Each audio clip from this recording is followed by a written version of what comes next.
હીરા સોલંકી એમ તો એક એવું નામ છે કે જે કોળી સમાજ માટે ક્યાંક ને ક્યાંક એમના આગેવાન કહેવાય છે અને કોળી સમાજને કોઈ હાકલ કરે તો કોળી સમાજ પછી એમની સાથે આવી જતો હોય છે. હવે ક્યાંક ને ક્યાંક આગામી સમયમાં સ્થાનિક સ્વરાજ્યની ચૂંટણી આવવાની છે ને આ ચૂંટણીને લઈને હીરા સોલંકીએ પણ કોળી સમાજને એક ટકોર કરી છે. શું છે સમગ્ર મામલો એની વિગતે ચર્ચા કરીશું. નમસ્કાર, હું છું ઉજ્જવલ અને આપ જોઈ રહ્યા છો નિર્ભય ન્યૂઝ. છેલ્લા કેટલાય સમયથી કોળી સમાજને લઈ અને અનેક એવા કિસ્સાઓ સામે આવી રહ્યા છે કે જ્યાં કોળી સમાજને ન્યાયની માંગણી કરતા આપણને કોળી સમાજ જોવા મળ્યો છે અને એની સાથે સાથે અનેક બાબતને લઈ અને તેમની સાથે અન્યાય થયો છે અને કોળી સમાજ ક્યાંક ને ક્યાંક આખી બાબતને લઈને ચૂંટણીમાં બદલો લેવાની તૈયારી કરતો હોય એવું લાગી રહ્યું છે. પરંતુ હવે હીરા સોલંકીએ પણ કોળી સમાજને એક ટકોર કરી છે અને ખાસ કરી અને જે ઉમેદવારો જાહેર થવાના છે ઉમેદવારોને લઈને પણ નિવેદન આપ્યું છે. સૌપ્રથમ આખી બાબતને લઈ અને હીરા સોલંકીએ શું કહ્યું એ સાંભળી લઈએ. જેમ કે આપણે પાટીદાર સમાજની વાત કરીએ તો પાટીદાર સમાજમાં થોડો ધામ બનાવ્યું ને આપણે સૌને ખ્યાલ છે ને. કોળી સમાજ માટે એકત્રિત થવા માટે કોઈ જગાનું સ્થાન ખરું? કોઈ નહીં. પણ આપણી ઈચ્છા છે અને હું તો એમ કહું કે જે સમાજમાં જે વ્યક્તિ જન્મ્યો હોય જો એ સમાજનું હારું ન કરે ને તો એને આ જન્મ લેવાનો અધિકાર નથી. અને હું એમ કહું કે હું કોળી સમાજમાં જન્મ્યો છું અને હું તો ઠાકર ભગવાન પાસે પ્રાર્થના કરું કે મને આ ભાવ તો કોળીમાં આપ્યો પણ આવતો ભાવ મને કોળીમાં આપજે કે અધૂરા કામો કઈ બાકી રહી ગયા પૂરી કરી એમ. મિત્રો એક વાત સમજવી જરા જરૂરી છે. અમે તો પ્રયત્ન કરીએ છીએ હું હોઉં કે મોટાભાઈ હોય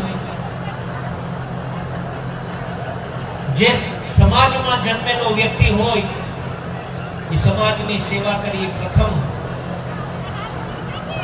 એની સેવા એ જ ગણાય જે રીતે સેવા તમે આપી શકો. કોઈ કે ભગવાન હોય એને કદાચ ખૂબ રૂપિયા આપી દીધા હોય તો રૂપિયાથી સેવા આપો. ખૂબ નામના મેળવી હોય તો એના નામથી સેવા કોઈની થઈ શકે તો એની સેવા તમે આપી શકો. કોઈ શ્રમ આપી શકે તો એ શ્રમની સેવા આપો. કોઈ દાન આપી શકે તો દાનની સેવા આપો. પણ કાંઈક ને કાંઈક એ સમાજમાં આપવું એ બહુ જરૂરી છે. પણ આપણા સમાજમાં ક્યારેક ક્યારેક એવું બને છે તો કોઈક સેવા કરતું હોય, કોઈક દાન કરતું હોય, કોઈ બીજી એમ તેમ પ્રકારે કઈક સેવા આપવો હોય તો કેમ એ માણસને નીચો દેખાડવો એવો આપણા સમાજના અમુક લોકો કરતા હોય એ ખૂબ મોટું પાપ કરે છે. મિત્રો આ પાપથી આપણે બચવું જોઈએ. જે સેવા આપે તમે બીજું કાંઈ કરો કે ન કરી શકો પણ એને બિરદાવવાના પ્રયત્ન કરજો કે કદાચ એનું જોઈ અને બીજા કોઈક એના અનુસરે એની સેવા જોઈ અને બીજા કોઈક સેવા કરી શકે તો આપણે એને બિરદાવવા જોઈએ. એને નહીં કે આપણે એને પગ ખેંચવા જોઈએ. અને આજે તો તમને ખ્યાલ છે કે અમારે આજે કોર કમિટી ગાંધીનગર બેઠવાની છે. સ્વરાજની ચૂંટણી છે. ઘણા બધા વરરાજાઓ અહીંયા બેઠા છે. એડવાન્સમાં જ આપણે એમને શુભેચ્છા આપી દઈએ.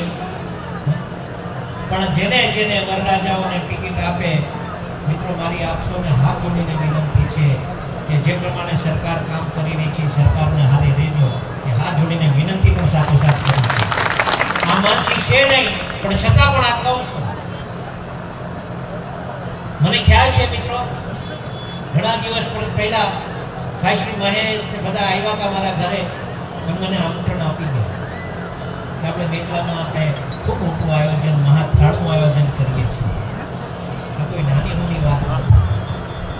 આટલો મોટો આપણો સમાજ હોય આપણા ઈશ્વર છે વાસુદેવ વસુદેવ કંસચારો મર્વદનમ દેવકી પરમાનંદમ કૃષ્ણમ વંદે જગત. એ તો જગતના ગુરુ છે, આપણા ગુરુ છે. અને આપણે એક સ્થળ એવું નક્કી કરવું જોઈએ જ્યાં આપણો આખો સમાજ એકત્રિત થઈને આપણે પણ ક્યાંક એક સેવા આપી શકીએ. એક થઈ શકીએ, એક જગ્યાએ ભેગા થઈ શકીએ, એક હાકલે આપણે સૌ ભેગા થઈ શકીએ એવું સ્થાન આપણે બી એને ડેવલપ કરવું જોઈએ, એને ખૂબ પ્રમાણે પ્રસિદ્ધ કરવું જોઈએ, એવું કામ આપણે સૌએ કરવું જોઈએ.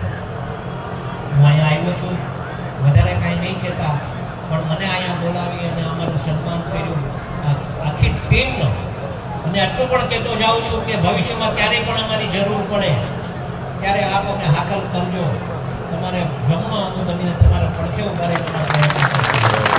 આપ સૌના પ્રેમના કારણે જ ઓહો મોટા ભાઈ આ મંચ પર જેટલા બેઠા છે ને એ સમાજની હૂંફ મળે છે ને, એટલા માટે આ સ્થાન ધરે. બાકી તો આ માટે કેટલાય અમારાથી ખૂબ આગળ વધી શકીએ એવા છે.